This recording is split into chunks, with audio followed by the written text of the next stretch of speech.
एक बड़ी चौंका देने वाली और बड़ी इंटरेस्टिंग किस्म की न्यूज जो हमें मिली।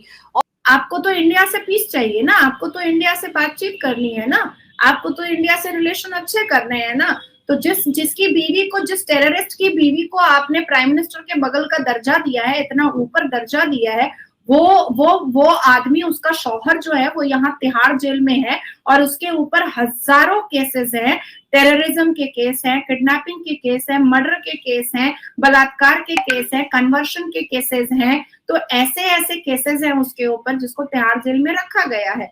तो आप उसकी बीवी को प्राइम मिनिस्टर के बगल में बिठा रहे हैं और यहाँ पर फॉरेन मिनिस्टर के जो जिलानी भाई हैं वो कह रहे हैं कि पीस की बात करेंगे। कैसे करेंगे भैया, किस हिसाब से करेंगे आप?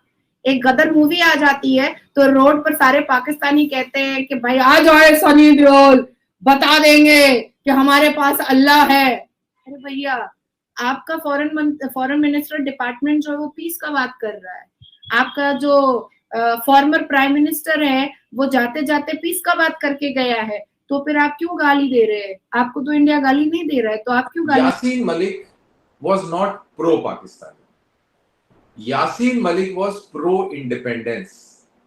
और यासीन मलिक की जो वाइफ है मशाल खान, ये है कश्मीर बनेगा पाकिस्तान वाले डीएनए से आती हैं।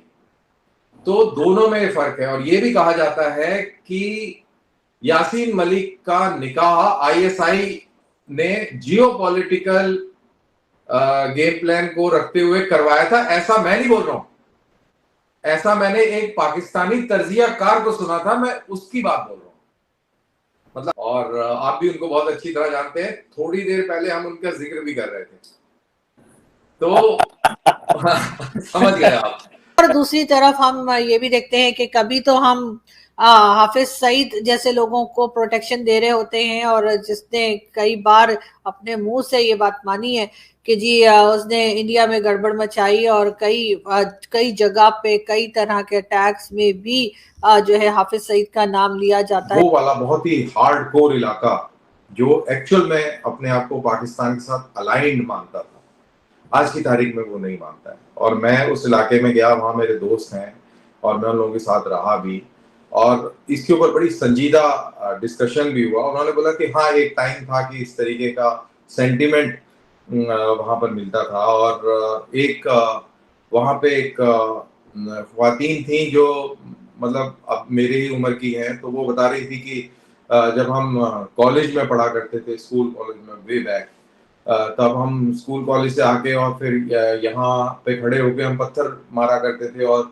हम क्या मांगे आज़ादी के नारे लगाया करते थे। वो खुद ही मेरे को बताती, और अब हंसती हैं वो, और अब वो लोग हंसते हैं कि देखो हम कितने, हम लोगों को कैसे गुमराह कर दिया। दरअसल कश्मीर के अंदर ना there has been a fresh air. उनको लगा कि इसके अलावा देखो इतने सालों से वो चल रहा था, पत्थर चल गए, बंद हो गया, बंदे मर गए, ब्लास्ट हो गया, धमकाना हो गया, तो एक बहुत ही जबरदस्त मायूसी थी।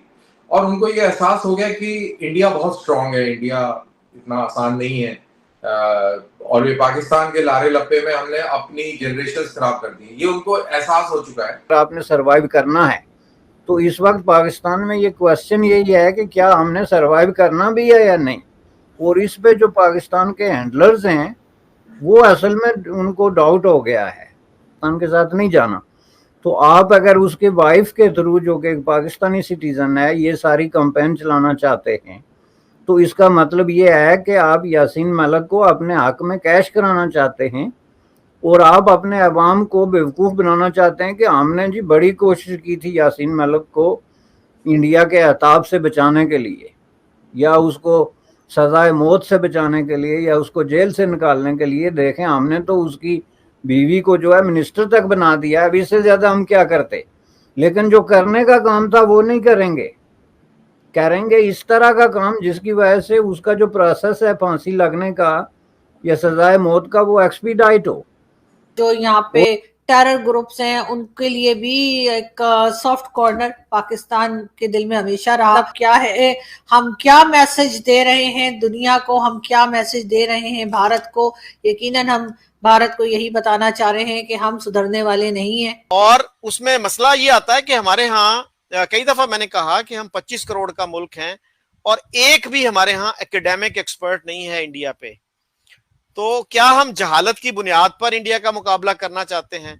अब अमेरिका और सोवियत यूनियन की जब कोल्ड वार चल रही थी तो उसमें कितनी वो तवज्जो देते थे एक दूसरे के मुल्क को समझने के लिए। पैगाम दिया आप लोगों ने दुनिया नेहरू ने कहा था कि हम हिंदुस्तान में जो है वो इतने जल्दी धोती नहीं बदलते जितनी जल्दी पाकिस्तान में प्राइम मिनिस्टर बदल जाता है।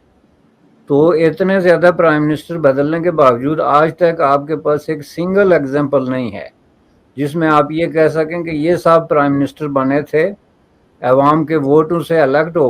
तो दोस्तों कैसे हो आप सब।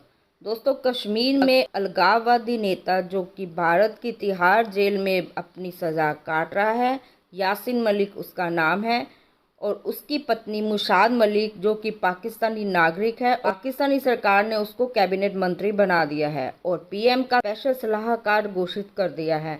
पाकिस्तान के पीएम शहबाज शरीफ ने अपने पद पर इस्तीफा दे दिया था। उसके बाद नई केयर टेकर सरकार उनवर उल हक कक्कर को पीएम बनाया गया। भारतीय जेल में बंद आतंकवादी यासीन मलिक की पत्नी को उनका स्पेशल सलाहकार घोषित किया गया। मुशाद मलिक जो कि अपने पति की रिहाई के लिए काफी कैंपेन चलाती है और भारत के विरुद्ध काफी अनाप शनाप बोलती है। बता दें कि दोनों की शादी सन 2009 में हुई थी और शादी के समय मुशाल की उम्र 24 साल और यास्मीन की उम्र 43 साल थी। दोस्तों एक तरफ तो पाकिस्तानी सरकार भारत के साथ दोस्ती की बात करती है और दूसरी तरफ आतंकवादी यासीन मलिक की पत्नी मशाल मलिक को कैबिनेट मंत्री बना देती है, जो कि हर वक्त हिंदुओं और भारत के खिलाफ जहर उगलती रहती है और अपने पति को बेगुनाह साबित करने के लिए अपनी 10 साल की बच्ची को भी हर डिबेट में लेकर जाना नहीं छोड़ती। और इसी सिलसिले में पाकिस्तानी सोशल मीडिया में डिबेट्स चल रही हैं कि पाकिस्तानी सरकार ने ऐसा करके ठीक किया कि गलत किया। आए वीडियो को पूरा देखते हैं, बड़ा इंटरेस्टिंग वीडियो है। फ्रेंड्स आगे बढ़ने से पहले मेरे चैनल को लाइक, सब्सक्राइब और शेयर करना ना भूलें। धन्यवाद। जय हिंद। और यासीन मलिक ने उनको एक महफिल में देखा था पाकिस्तान में, जब वो बच्ची थी, टीनेजर थी। पहले तो पता नहीं किस तरह की महफिलें होती हैं जहाँ पे लोग अपने टीनेजर बच्चों को लेके जाते हैं सियासी रहनुमाओं से मिलाने के लिए। वहां इनको यासीन ने देखा था पाकिस्तान में और फिर उन्होंने इनके लिए रिश्ता भिजवाया। ये स्टोरी मशाल ने खुद सुनाई हुई है और मशाल का कहना ये है कि वो बहुत मुतासिर थी यासीन की जो हिस्ट्री थी कश्मीर में। अब हिस्ट्री क्या थी यासीन मलिक की कि वो कन्फेस कर चुका था कि उसने कश्मीर में निहत्थे इंडियन एयरफोर्स पर्सनल को मारा और वो पूरी तरह से इन्वॉल्व था जो कश्मीरी पंडित्स का जेनोसाइड किया जा रहा था उसमें। इससे बड़ा मिसफॉर्च्यून क्या होगा पाकिस्तान के लिए और मशाल मलिक दोनों के लिए ही कि जो यासीन मलिक की ऑर्गेनाइजेशन है JKLF, Jammu Kashmir liberation front, उसने खुद मशाल मलिक को डिसोन कर दिया।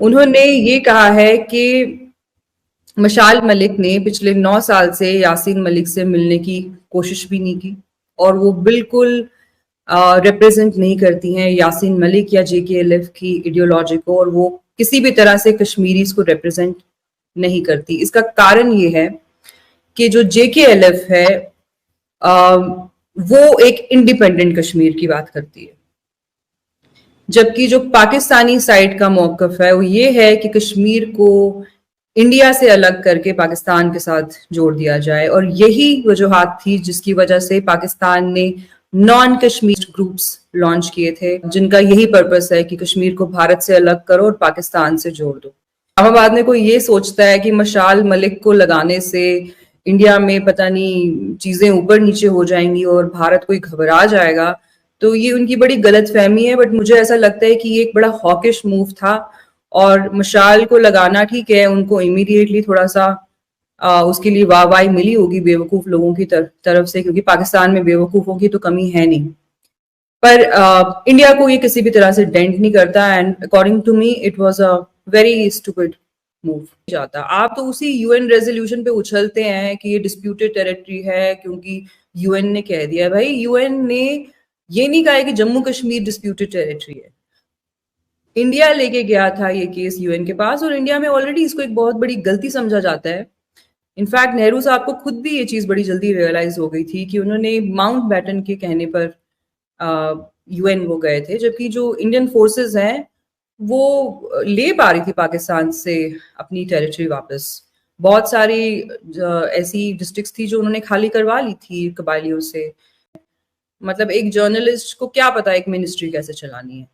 फिर मशाल मलिक जैसे लोग जो खुद इतनी हेट स्पीच करते हैं दूसरे मजाहिब को लेके, वो आपके ह्यूमन राइट्स सुधारेंगे, वो विमेन्स राइट्स सुधारेंगे, वो क्या औरतों को वो क्या सिखाएगी? ये सिखाएगी कि टेररिस्ट से शादी करो क्योंकि वो टेरर। तो अगर हम एप्लीकेशन ही हटा लें तो आप क्या किससे जाके बात करेंगे? आप क्या अपनी कंप्लेन करेंगे? जो कंप्लेनेंट है अगर वो अपना केस वापस ले ले और वो डिसाइड कर ले कि भाई मुझे कोई रिलीफ नहीं मिला, हम यूएन के पास क्यों गए थे सोच के कि वो हमें रिलीफ देंगे, वो पाकिस्तान के जो कबाइल यहाँ आके जो काबिज हुई हैं इनको बाहर निकालेंगे।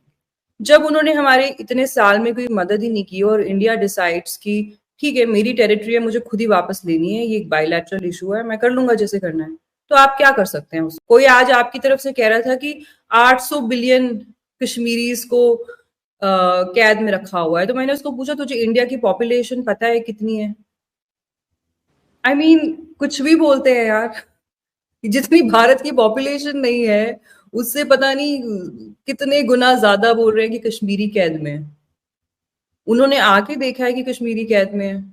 अभी हमारे यहाँ पे G20 के समिट्स हुए हैं, उसकी कुछ इवेंट्स श्रीनगर में हुए हैं। वहां पे एक मीडिया की ओपन प्रेजेंस है, हर चीज रिपोर्ट होती है, तभी तो गलत चीजें भी दुनिया में पता चलती हैं ना। अगर कुछ गलत होता है तो भी कैसे पता चलता है बाहर?